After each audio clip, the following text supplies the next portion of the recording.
שלום לכולם. הבוקר היה בעיר העתיקה בירושלים פיגוע ירי קשה. יש לנו כרגע הרוג אחד ו3 פצועים. בשם שרי הממשלה אני מבקש להשתתף בצער המשפחה ומבקש להצטרף לתפילה לרפואת הפצועים. קיבלתי מוקדם יותר הבוקר משר הבט"פ וממפכ"ל המשטרה עדכון על פרטי האירוע. הייתה שמה פעולה מהירה מאוד של כוחותינו, 2 השוטרות שהיו במקום והשוטרים שהיו במקום, והם נטרלו במהירות רבה את המחבל. עם זאת, זה הפיגוע השני שמתרחש בזמן האחרון בירושלים.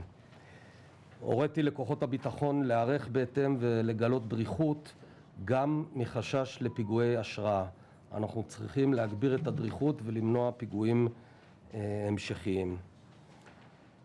בבוקר כזה אפשר לשאוב תמיכה מהחלטתו של ראש ממשלת בריטניה, בוריס ג'ונסון, להגדיר את חמאס, גם את מה שמכונה הזרוע המדינית, כארגון טרור. עד כה רק הזרוע הצבאית הייתה מוגדרת כך. מעתה גם אנשי הזרוע המדינית יהיו חשופים לאותן סנקציות בדיוק. זה משקף הבנה מבורכת שאני מקווה שתחלחל לכל אירופה על איך עובד ארגון טרור. אין רקטות ואין טרור בלי מעטפת מדינית, בלי גיוס כספים, בלי מכונת הסתה. אני מבקש להודות כאן באופן אישי לידידי ראש ממשלת בריטניה בוריס ג'ונסון על ההחלטה החשובה הזאת שתוביל עוד החלטות בהמשך. במהלך פגישתנו העליתי בפניו את הנושא ואני שמח שהוא נהנה. אני יודע שגם שר החוץ, שר הביטחון וכל הגורמים פעלו בעניין הזה. בימים האחרונים אנחנו עדים לגל תחלואה קשה מאוד שמכה ברחבי אירופה, ואנחנו רואים גם עלייה מסוימת במקדם ההדבקה כאן בישראל. החורף מתחיל ואנחנו בפתחו של מה שמסתמן כגל תחלואה של ילדים. לשמחתנו אנחנו נשארנו עם אצבע על הדופק גם כשהמגמה הייתה חיובית, ולכן אנחנו ערוכים. בימים האחרונים נחתו בישראל חיסונים רבים לילדים בכמויות גדולות מאוד.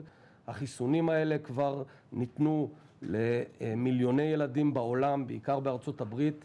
החיסונים בטוחים ויעילים בשביל לשמור על בריאות ילדינו. נוכח המצב הקיים לא צפויות הקלות נוספות בתוך ישראל בשלב זה. צריך לומר, ישראל בטוחה, ואנחנו נפעל שככה יימשך. לסיום, אנחנו מציינים היום את יום ההוקרה לפצועי מערכות ישראל ופעולות האיבה.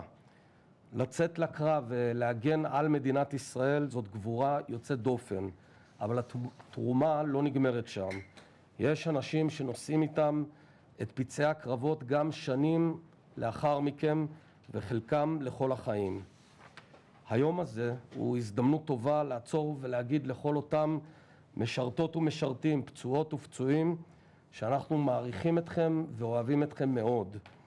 אני מבקש במיוחד להודות לשר הביטחון בני גנץ על המהלך לתיקון התמיכה בפצועי צה"ל. בשם ממשלת ישראל ובשם הציבור הישראלי כולו, אני רוצה לומר לכם, לפצועי מערכות ישראל ופעולות האיבה, תודה רבה.